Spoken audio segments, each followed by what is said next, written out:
สิไปยืนให้กอดให้เอ้ยน้อยจม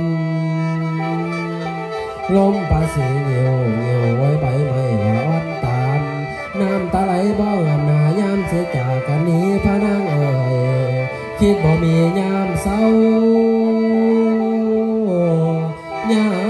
มเศร้าส่วนสิตายคือน้ำนอง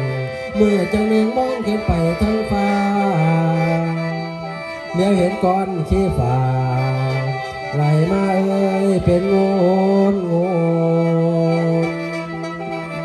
ก้อนจังหนึ่งเป็นคือโคนก้อนจังหนึ่งคือเป็นชายและน้องมาลำลองขอใส่กันก้อนจังหนึ่งว่านั้นคือแฟนวนหมอลำยืนโยนทมตุกเหมือนอีนางมาวนโบไหลบ่เศร้ามาเป็นก้อนยินสะอ่อนไม่ปองอ่อนบาดที่เด่นเข็มพอไหลสิไปโน่